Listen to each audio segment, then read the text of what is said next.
And we are live. Hi, everyone. Welcome. Happy Thursday. My name is Ruby. I'm the director of the Feed Real Institute, and this is our Fun Thursday live event. Today, we've got a special guest. Lee Carroll is going to be joining us. Welcome, Lee. Thank you so much for being with us. Hi, Ruby. It's a pleasure to be here. Wonderful. And you are on the other side of the world. It's 2:00 Pacific time here in the afternoon. And what time over there? It's 7 a.m. here on Friday morning. Yeah. So you're And having I'm your on the morning other coffee. side and at the bottom. Yeah.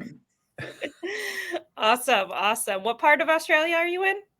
I'm in Brisbane, in Queensland, which is on the east coast and in the middle. And other opposite side of the earth, how's the weather right now? We had a cyclone recently, which is a rare event for Brisbane, a Category 2. The cyclone's a hurricane that just goes in the other direction, spins around in a different way. Yeah. We had 2 feet of rain in a day, which was pretty hectic. But Wow. it's the end of our summer, and these last few months are always hot and humid, so it's refreshing to get a bit of autumn kind of vibe coming in. Sure. I Right. really And we're appreciate just that. entering in the other direction on our end. I will say, we're in San Diego, Southern California. Doesn't rain that often. I think we maybe got 2 inches over the course of a week last week, and we didn't know what to do with ourselves. So 2 feet in a day is crazy. Yeah. Well, wonderful. Well, before we get started, I just want to welcome our audience. We're going to be talking to Lee today about mushrooms for senior dogs and lifelong wellness, longevity generally.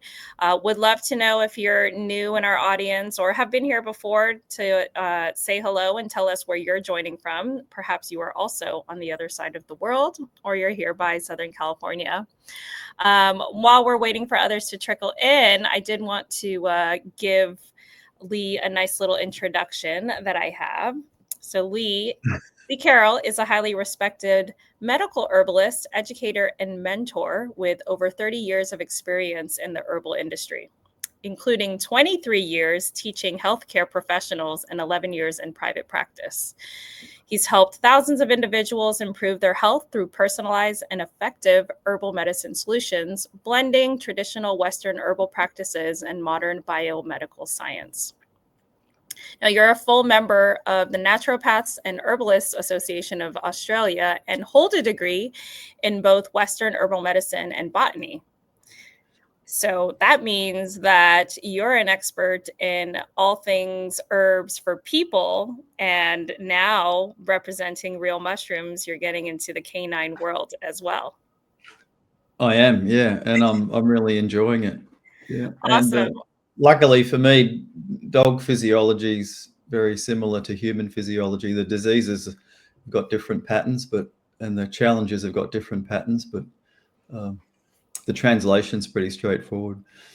Yeah. Well, I'd love to hear about your transition because that's 20 or 30 years, and I'd say a similar field in helping humans. How did that come about? Yeah, well, I've like many people in life, you have good fortune and things kind of just accidentally happen. So I kind of fell into the herbal medicine world. I had a botany degree, and that I did a bit of zoology as well. And it's very hard to get a job as a someone with an undergraduate degree. I didn't want to be a teacher, and I didn't want to be a researcher. So what the hell do you do? So I went off and did other things. And then 10 years after my degree, a friend of mine had set up a herbal company and asked me to be the production manager. And that kind of was just suited all of my skills. Those 10 years that I was doing other stuff gave me the life skills and the business skills to take on this new role. So that propelled me into the herbal world. And I had a great apprenticeship working, with that company. I worked there for nearly 30 years. And then all things come to an end. And in the corporate world, people, get to the top and there's a lot of challenges being a CEO of a big company, and it reflects on your personal characteristics and your quality as a person, and your kind of your interactions. And what ends up happening in my experience is that you invite your friends to come and work in the company, colleagues that you've worked with previously, and sometimes it has a negative effect. So I was effectively pushed out of that organization, and at the time it was pretty painful, but now I look back and it was a blessing. And I wanted to reinvent myself with mushrooms, and I didn't really learn a lot in those years with mushrooms. They weren't, and they're not nearly as popular back then as they are now. So I focused on mushrooms as a way of like differentiating myself and developing new skills. And I was really fascinated by it. I was as a kid, I grew up. My grandmother would take me out into the fields, and we'd harvest, wild agaricus mushrooms and then cook them up. So I've always had a love of mushrooms. And then there's a lot of modern kind of language around, you can create your own vision, you can do whatever you want to do, you're the master of your own destiny. And, for many people, it's challenging to break out of the kind of the situation that you're in. And it's not just about having a strong vision. It's about, having good luck and, having the financial kind of status. So because I'm of such an advanced age, when I decided to actually make this switch in careers and reinvent myself, I had the ability to draw on my 401k. So I had a few years of grace where I could self-fund, the creation of this new vision. And over the course of the last 4 years, I've been lucky. I've worked hard, and I've now forged this wonderful alliance with Real Mushrooms, where I'm the chief medical herbalist. I'm writing a book. I'm busy in clinic. I do a whole bunch of things. Life's really busy right now, but the mushroom world has kind of opened up to me. I did some psychedelic journeys in California with a psychologist. When was that? 2019. And that really helped unlock, the barriers that were in the way, and kind of set the scene for me to propel myself. So I'm kind of like a walking example of how, you can set your vision, and every week you can refine it. And then against the odds, sometimes it works out. And didn't nearly work out, and I nearly ran out of money. I would have been driving a bus and practicing as a herbalist, So it's a wonderful story, and I'm just so kind of, grateful that, things have worked out. And the mushroom world for me has really revolutionized the way that I think about health, and broadened my perspective on how to help people and help animals, not just with herbs, which is where, my original expertise is, but, now with mushrooms. Sure. No, that's awesome. I love that story. I think a lot of people in our network and audience, we have our canine nutrition program.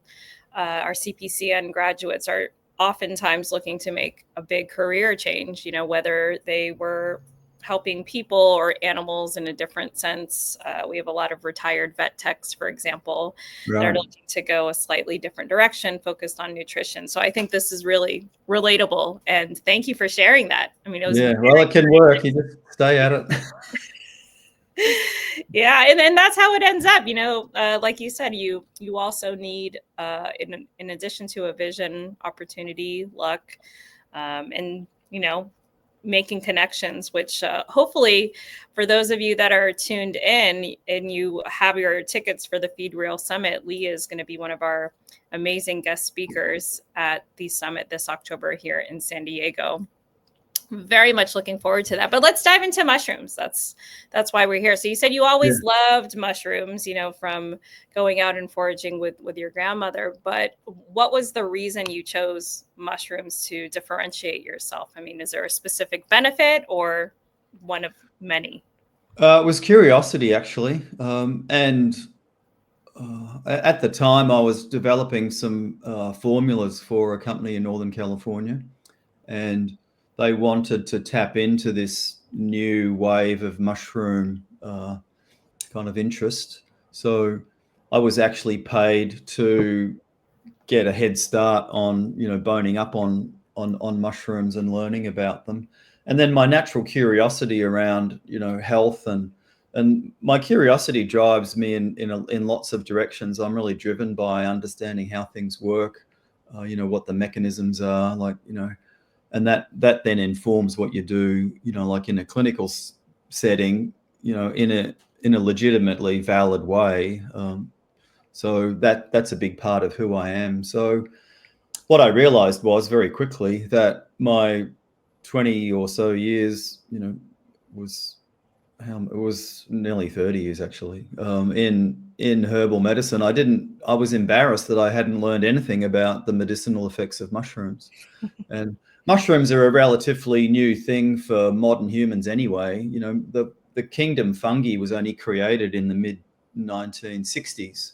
So when I first went to university in 1979, the fungal kingdom was really new, and I did a whole bunch of fungal based units in my second and third years at uni as part of that botany degree.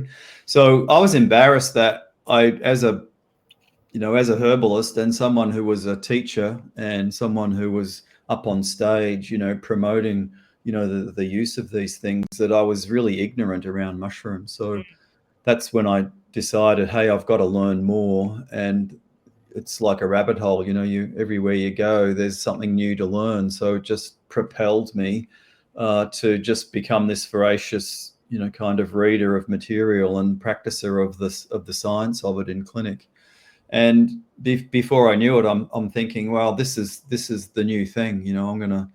There aren't textbooks available. You've got to read the research. It's very hard for a practitioner or even the public to get good quality information. So that then propelled me into creating, online educational opportunities, and that's where I bumped. Specifically for mushrooms. Yeah, and that's where I bumped into real mushrooms. So they started coming to my clubhouse talks, and that's where we first met. So it's a kind of like an online dating kind of situation, for business people, where you suss each other out. Yeah. And so do you now recommend mushrooms in your human practice? And also, speaking of a clinical setting, it looks like you're in a lab right now. What are we looking at behind you? Yeah, well, you're actually in my clinic. So most of my patients that I see now are virtual. So this kind of same setup. And you see all of the liquid medicines that I use at the back there. There's behind the cupboards, there's all sorts of tablets and capsules and mushroom powders.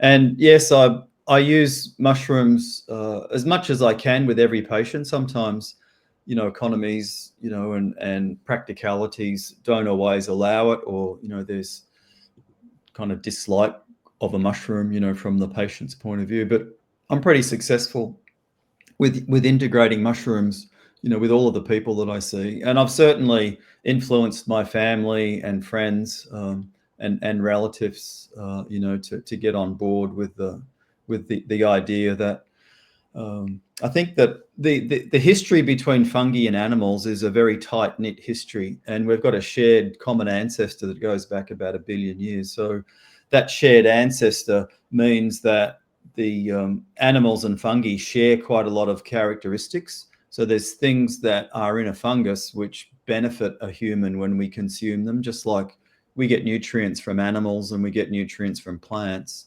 There are nutrients in fungi that only they provide.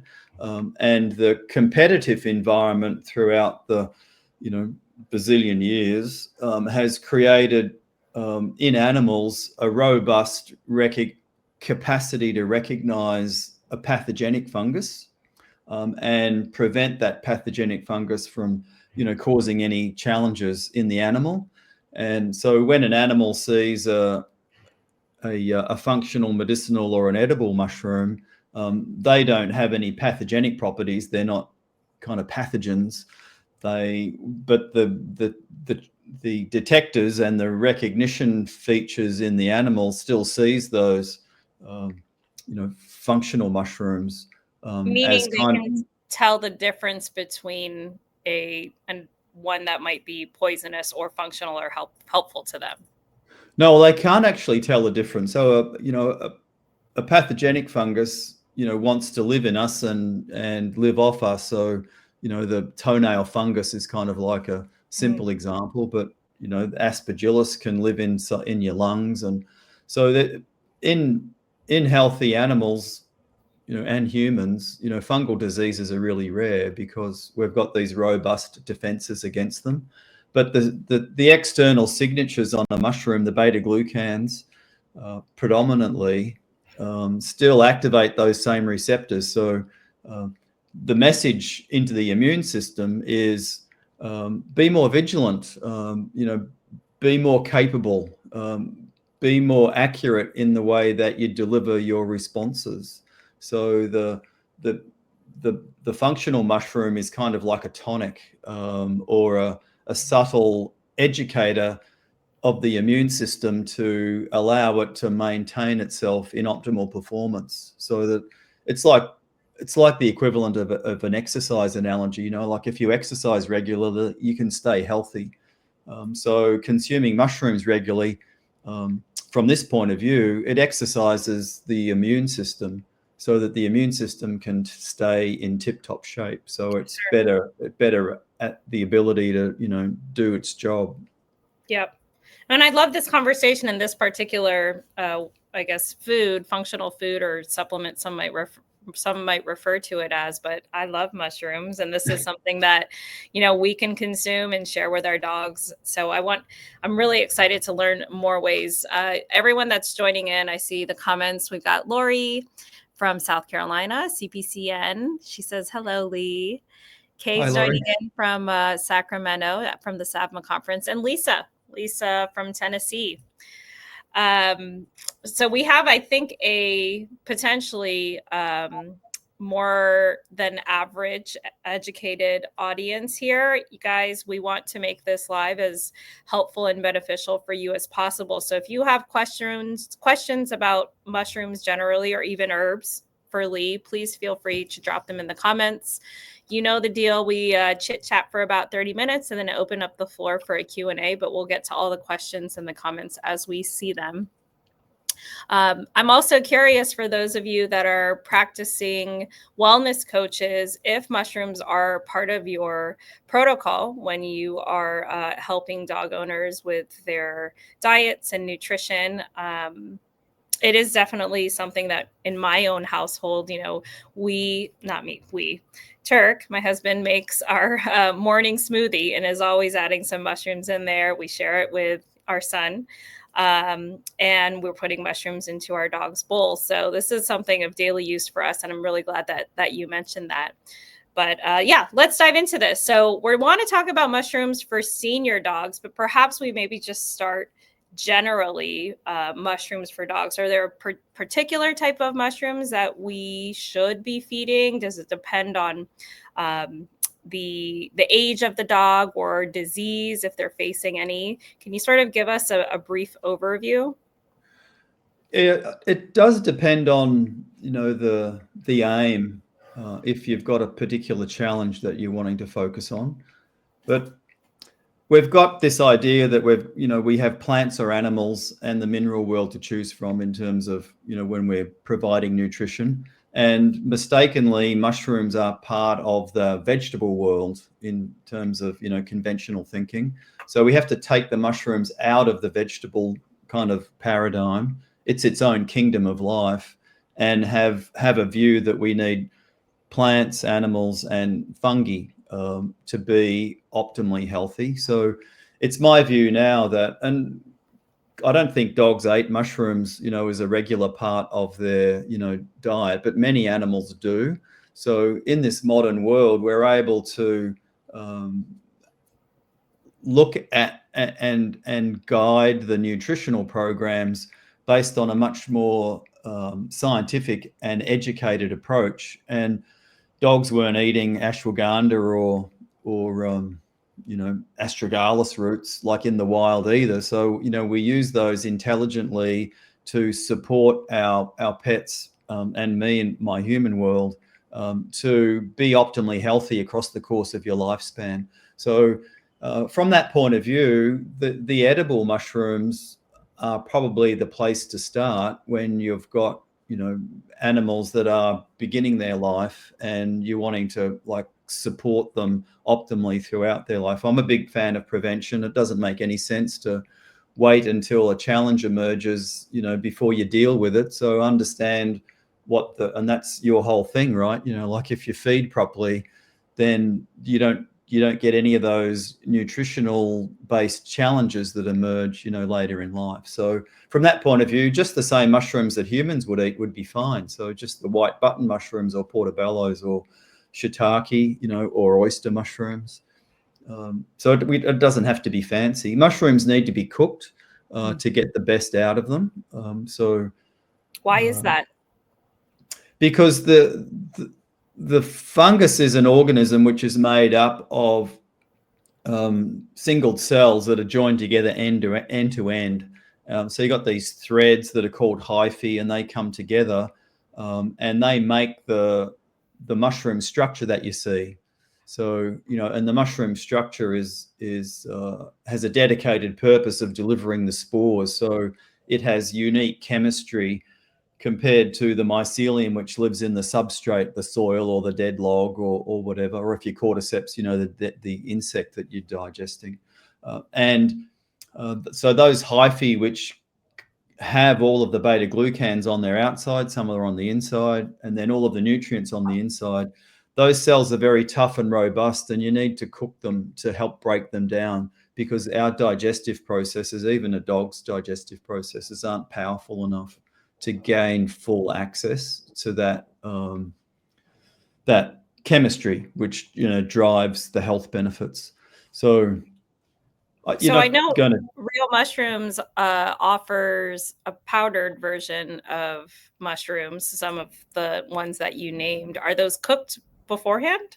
Yeah, so they're dried, and then they're ground up into a very, very small particle size, and then they're boiled for 2 or 3 hours, and then they're dehydrated. So they're kind of activated, if you want to think about it in that way that I've just described it. So they're in a format which is the most ideal for delivering all of the nutrients. And mushrooms are very heavy in the fiber department. So there's polysaccharides, beta glucans, and a whole bunch of complex molecules that are very big that our digestive system can't break down, but they support and feed the bowel flora in the animals that consume them. And that's a very big aspect of how they help. And it's not poorly understood even in the human world. There's not a lot of research in that area. So the way that Real Mushrooms do it mostly, because there are some other forms of extract as well, I think is the best way to do it, particularly from a health maintenance point of view. Sure. So we can essentially start by feeding the common mushrooms that we might see at our local farmer's market or grocery store for our dogs. It's just something that we'd be able to share with them. That's a good place to start. But I hear all these other super fancy mushrooms that you haven't named yet. I mean, are those things that we should aim to get to once we feel comfortable? Well, it's a work in progress, and if we're supporting longevity and looking after the aging dog, then there's a bunch of mushrooms that could be taken, from a more targeted functional approach, throughout the course of the life, just as a preventative measure. So reishi looks after the cardiovascular system. It looks after, the linings of the vascular system. It looks after the heart, and it's all of the mushrooms have got immunological activity. So when you start combining them together, you get synergies and overlap. So each mushroom is going to do the immunological thing, but perhaps slightly differently. So they all have an additive effect. And then, so as you get a combination of mushrooms together, you get more coverage of the immune system. So reishi does that as well. And we want to create a situation where, the dog's immune system is really optimal throughout life, so that it's able to meet all of the challenges. And we no longer live in a natural world, and we've got to deal with all of the environmental chemicals, and dogs particularly, are more exposed to all of that stuff, just because they're closer to the ground and they're licking and sniffing things, and they're closer to the carpet particles, and all of that stuff. So I think a cocktail of mushrooms throughout life, if it's affordable, to the family, I think it's a great idea. And I would add a bit of lion's mane in. Lion's mane has the reputation as being a neurological mushroom, which it does exceptionally well, but it also has profound immunological support. And there's even a clinical trial in lion's mane in dogs where it just as a single mushroom at a relatively high dose, mind you, it was able to correct dysbiosis in the large intestine, of the animal. So traditionally, lion's mane's focus was on the gastrointestinal tract. The neurological stuff just happened by observation. It wasn't the original reason for taking lion's mane. So it's very profound for dealing with health issues, all the way down the gastrointestinal tract. And I'd probably throw some cordyceps in there as well. That's rapidly emerging as one of my favorite mushrooms, and it's got some unique stuff in it. Cordyceps militaris has got a molecule called cordycepin, and cordycepin has got the most crazy, unique mechanism of action that you could ever encounter, like in the natural world. And regular consumption of that helps to control the way that our DNA creates all of the proteins that drive, the physiology. So that process of in the nucleus of the cell, the DNA, it's called transcription, where the DNA is kind of the recipe book for all of the things that we need to be, and who we are and how we work efficiently. And then the RNA is the copy of that recipe. And then the RNA goes to a little factory in the cell called a ribosome, and then that creates the protein. So cordyceps fine tunes that process to keep it harmonious and healthy throughout the course of your life. And so combinations like that, I think over the course of life, just give you some insurance that you're less likely to have challenges, when you get older. And then if you're starting with an older dog, I've got a nearly 13-year-old cavoodle. And for the last few years, I've been giving him lion's mane. And Real Mushrooms has got a product called Daily Dog. It's hard for me to get here. But with I've used both of those, and the lion's mane totally changes his behavior. He becomes more playful and more curious, and he's actually a different dog, and he doesn't have any kind of overt problems, but it actually makes him younger, in terms of his behavior, which is a delightful kind of experience. Oh, so absolutely. that's just one mushroom. Okay, I have some follow-up questions to that. How soon would we see any change in behavior, like you've mentioned with your senior dog? That's a difficult question, and often it's very, very much related to how much you're giving, and the health status of the dog. So I think that we need to be patient. These mushrooms very often work their effects slowly. If we were to look at the clinical trials and the limited amount of clinical trials with animals, I think a couple of months, would be a reasonable place to start. 3 or 4 months would be an ideal experiment before you would say, hey, I'm going to stop this. I haven't seen any benefit. My other question was, and perhaps you've answered it with these clinical trials, but how do you determine which mushrooms help which ailments, or like if they work really well for the gut or for, general immunity? How do you guys figure that out? There's a tradition behind this. So someone just didn't wake up one morning and think, oh, I'm going to start using this mushroom for that. So it's been handed down, for thousands of years. And there's in our modern world, there's a weakness, particularly in our Western world, not so much in the kind of Asian countries like China and Japan and Korea, for example, or there's a lot of others as well. In the Western world, we don't value our past like those other countries do. So in our modern Western thinking, there's, if it's not written down, it doesn't exist. It didn't But happen. I've done a lot of research, and the earliest documented inferred use of humans consuming, or early humans, Neanderthals, goes back like 48,000 years. And 48,000 years ago, Neanderthals were using penicillium molds on abscessed teeth, presumably, as some kind of treatment. So the oral traditions that have been handed down from generation to generation, I think, go back right to that billion years ago, where fungi and animals had this kind of shared kind of ancestry. So the guidance that we get in terms of recommending products comes from that very long tradition, and then there's clinical trials which inform very specifically maybe where you use it and what dose and what type of preparation. And then there's a whole lot of biomedical science, which is maybe in vitro studies or other types of studies which can inform that traditional knowledge. And then practitioners like myself, and Rob Silver is the chief veterinary science officer at Real Mushroom. So he's the real brains trust in terms of guiding the development of these formulas.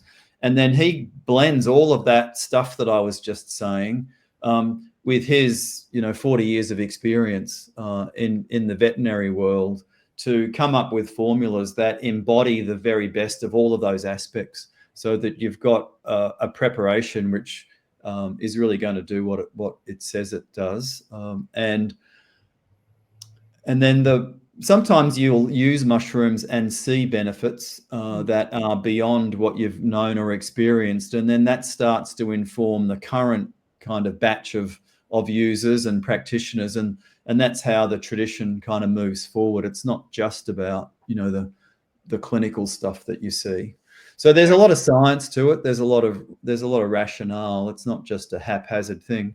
And from my point of view, and Real Mushrooms embodies this approach, and that's why I was naturally attracted to them, that products don't work, or mushrooms don't work just because they have a name. Like everybody sees lion's mane and they're like, oh, it's going to help my brain. But there's chemistry in the lion's mane which exerts those influences. So if you don't honor the tradition by having a product which embodies the way that nature intended it to be taken, so lion's mane is an example, and that this fits our category of the aging dog and the neurological stuff. It's the soluble beta glucans and it's the insoluble beta glucans which drive much of the benefit. So there's fermentation that goes on in the gut, and then the fermentation directly influences the brain. Lion's mane's got ergothioneine, which is one of those molecules I was referring to earlier that fungi make, but plants don't. So we need to eat fungi to get that. And it almost has vitamin-like status, and its effects in the brain are profound. And in humans, if we don't get enough of that, and there's very highly significant associations between low ergothioneine and increased levels of neurological challenges as we get older. And then there's the secondary metabolites that kind of hog the limelight, and there's hericenones in the fruiting body, there's erinacine A in the mycelium.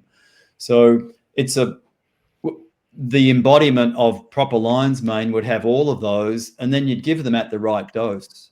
So that, or the right serving size is probably the more technically correct way to describe that. So it's a very kind of scientific process to get to that point where the user can have confidence in the product that it's going to work, and it will embody the traditional elements, and it will embody the modern scientific aspects of it as well. Right. Can you only get ergothioneine from mushrooms, or you said they're not available in other? Yeah, well, some soil bacteria make little bits of it, and plants get a little bit of ergothioneine from the fungi in the soil. but it's about 100 times less than a fungus. So the fungi are the main place where we get it, and there's incredible epidemiology. So scientists study large populations, and then they cut and dice, the data according to their interests. And there's lots of this data, but there was a big study published last year. The author's name's Cha, CHA, and they took the data that followed 18,000 people for like 20 years.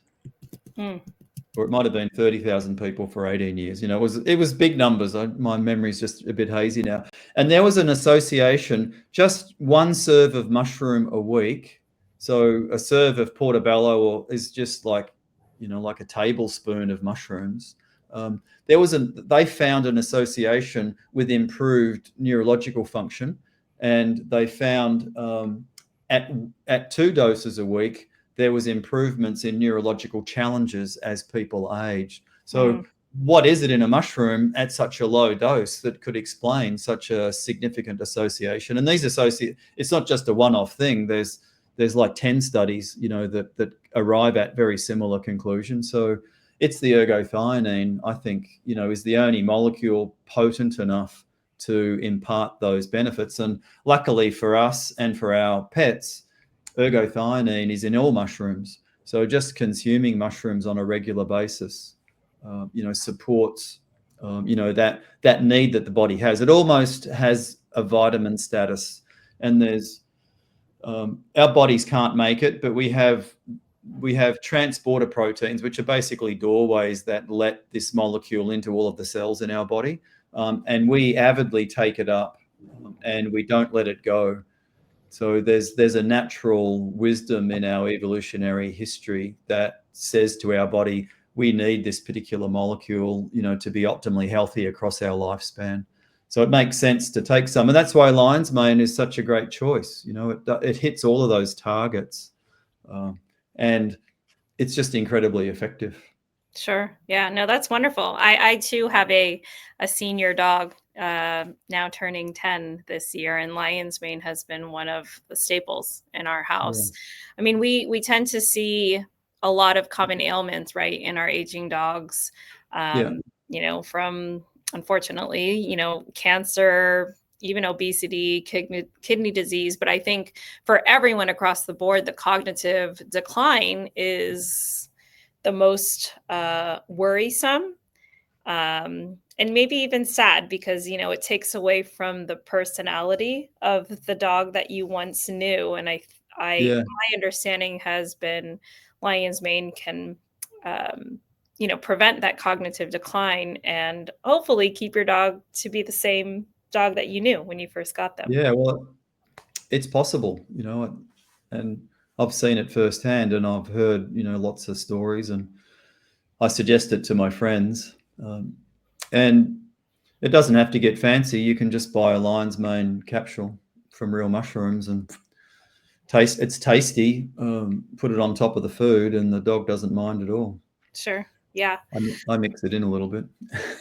I mix it in as well. And I can't be the only one with lots of questions here, because this is all fascinating information. And, we do have, Kay has written some great articles on mushrooms, but every time I talk to you, Lee, I learn something new. So we're about a little over halfway through our session today. If you guys have any questions about mushrooms or herbs generally, please feel free to drop them in the comments so Lee can give us his expert answers on those. Are there, besides those three, I mean, you mentioned the nice little cocktail of reishi, lion's mane, and cordyceps, I think were the three, right? Yes. Yeah.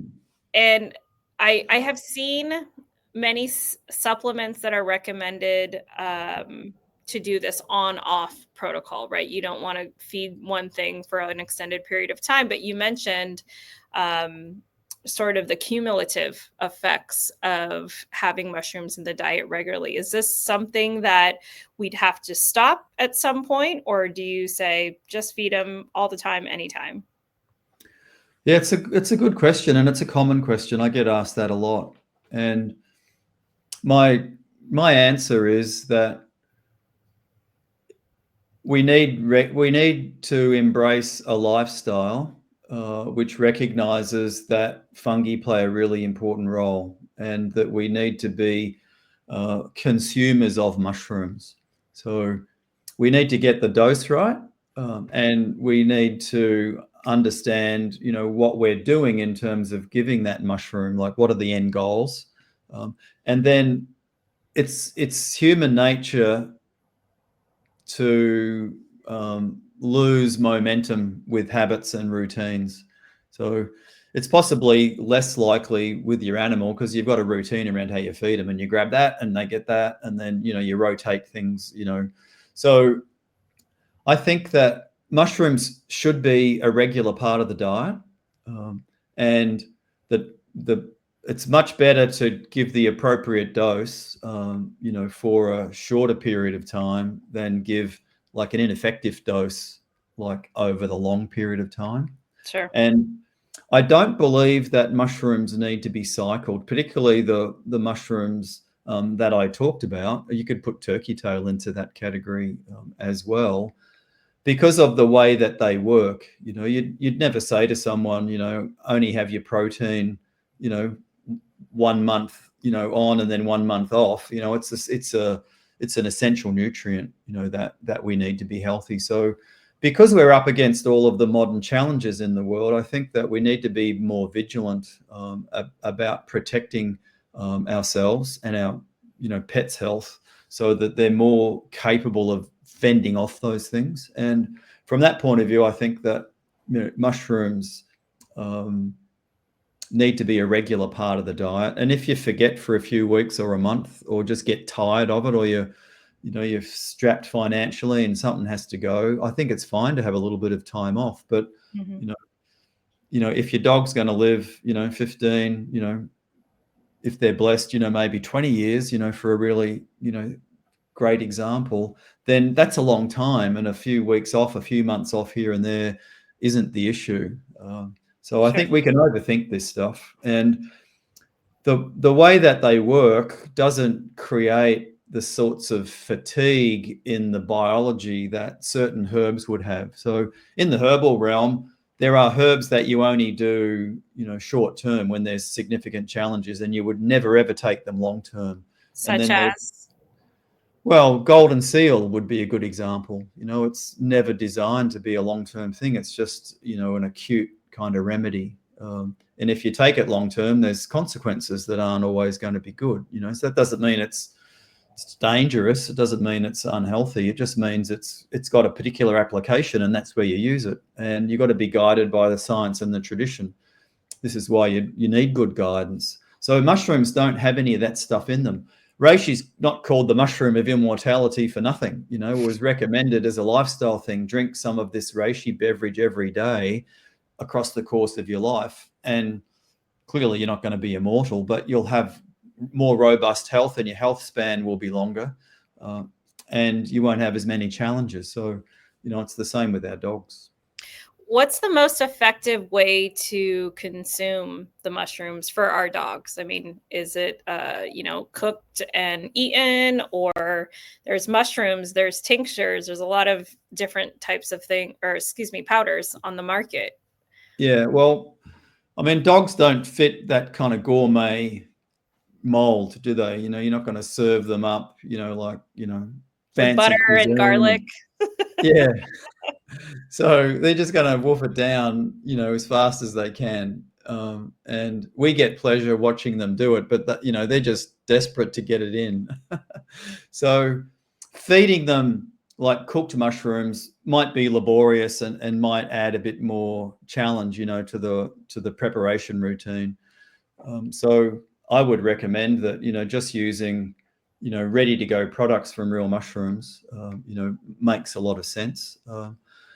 I'm not opposed to tinctures, and I've got 95 tinctures as liquid extracts on my shelf, but I don't choose to use any mushroom extracts because the powders are stronger, and they're easier to use. Liquids by definition are just weaker, than the starting material. So, using lion's mane as that example, 1 gram of lion's mane from real mushrooms is the equivalent, of 1 gram of mushroom. But if you get 1 milliliter of tincture, if it's well made and well constructed, typically what's sold in the market are 1 in 4 extraction ratio. So 1 gram of tincture or 1 milliliter of tincture only equals 250 milligrams of the mushroom. So it's 4 times weaker. Often they're similarly priced, so it ends up being more expensive if you want to get the right dose. So I don't have any philosophical argument against liquids. It's more practical stuff in terms of cost and effectiveness, for the patient. Sure. Okay. Nellie asks, how do you know if a mushroom supplement is good to use? Any tips on what we as dog parents should look for? Good question, Nellie. And the marketplace is just a minefield. People say the most outrageous things. Having an organic product is important. Having a product which has got some standardization on the label is important.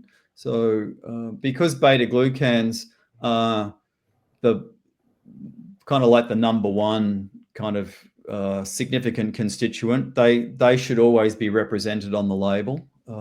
And the testing of sugars, the testing of polysaccharides, these molecules in fungi, is very, very challenging. It's far from a kind of complete or great science, and the current testing methods only work in powders. They don't work in liquids.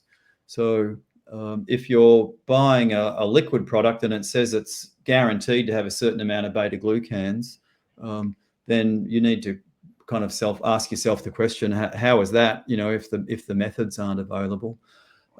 So being organic, having beta-glucans on the label, and then having proper disclosure of it should have the Latin binomial name as well as the mushroom name, so that companies can't trick you in that regard. And then I think you need to find brands that you trust, and you need to have faith in the people that represent that company, understand the messages, because it's complex stuff. You can't just have this conversation like with anybody that easily. And going to the beta-glucans, in reishi, there's only 1% of the beta-glucans are soluble in reishi.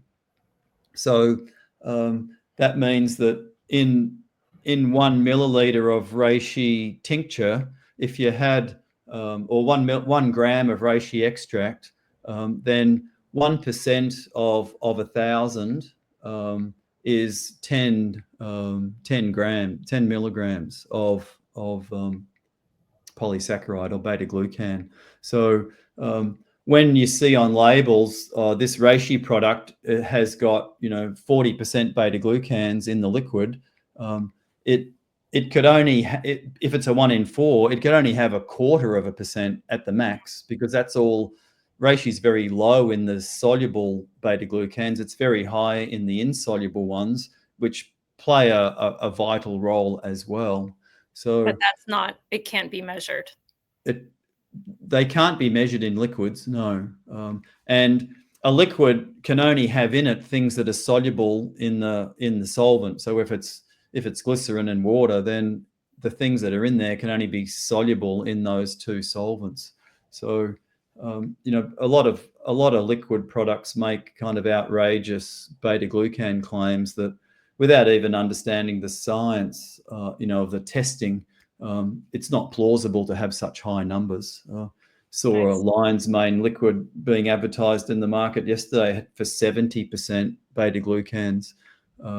Is there a regulatory agency that theoretically should not allow for those claims on the labels? It's impossible.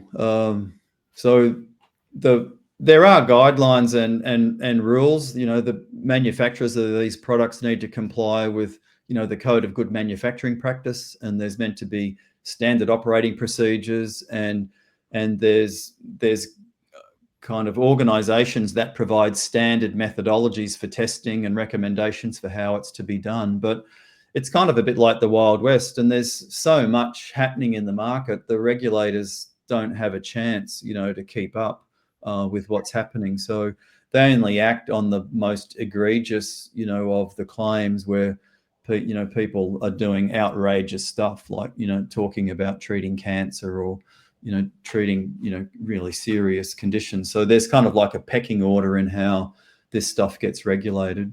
And there's a lot of great mushroom companies out there, but there's an even larger number of cowboys that kind of, fudge the numbers and, just purely from, the point of view of wanting to make money. Sure. And Real Mushrooms has got a very different mindset. I've worked, in the industry for a long time, and it's quite refreshing to work with an organization that is so dedicated, to honoring the tradition and, offering, the very best that can be offered, in the products that they sell. Sure. So organic have some sort of standard language when it comes to what's in the dog. And all of the Real Mushrooms products are made with organic extracts. So if you're buying a pure mushroom powder, it'll have that organic stamp on the label.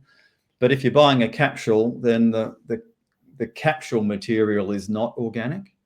So it can't have that seal. But when you look at the label, it says that it's organic lion's mane extract or organic reishi extract. I see. And do you guys have products that aren't in a capsule, like where you can just scoop it out? Yeah, there's powders that are available, and there's pre-formulated products. So this is what the Daily Dog looks like, which is a daily blend of nutrients and herbs and mushrooms. The idea is, going back to the earlier discussion, you could just put the appropriate number of scoops onto the food, and then that's what the dog does, over the course of its life. Yeah, no, we've been loving the Daily Dog. A lot of people have seen us use it in our content and in our daily meals. I think it's a wonderful product. Can you share with our audience what exactly is in it? Oh, how long have we got? It's got krill, it's got Saccharomyces boulardii and cerevisiae, flax meal, astragalus root, you say astragalus. It's got 5 defenders, which is turkey tail, reishi, maitake, shiitake, and chaga. It's got lion's mane, it's got cordyceps, ashwagandha, and a polysaccharide from brown seaweed. It's got some bladderwrack, it's got some milk thistle, it's got some chlorella. So it's a very well balanced, kind of meal topper that gives a dog, a sprinkling of the important things that typically, might be missed in a regular diet, and a bunch of herbs and mushrooms, which are, ideal across the course of the lifespan, to keep, all of those aspects that we talked about functioning optimally. Sure. Awesome. No, it is a wonderful product. Well, we're just about out of time here, and I'm just doing a quick scroll to make sure that I got everyone's questions. Hopefully, this talk today gives you some insight on Lee's expertise and what he's going to be talking about at the summit this October. Did we finalize what your talk is going to be about? I think so. I should have checked the actual title, but it'll be mushrooms for longevity in dogs. So that allows me to talk about a whole lot of different kind of health categories. Yeah, and we're also going to have a Q&A there as well. So for those of you that already have your tickets, make sure you start queuing them up. And if you haven't purchased them yet, get on it, because we do expect this year to sell out again, as the last 2 years have sold out. Yeah, I'm really excited. Having a taste of it last year, I'm really looking forward to this one. Yeah, and that's the beginning of your US tour, isn't it? Yeah, it's the very first gig. So even better. So I'll be nice and fresh. I won't be exhausted and tired like I might be at the end. Wonderful. Well, thank you again so much, Lee, for joining us at your early morning, and thank you all for tuning in. We will catch you next week. Thanks, everyone. See Bye ya. bye.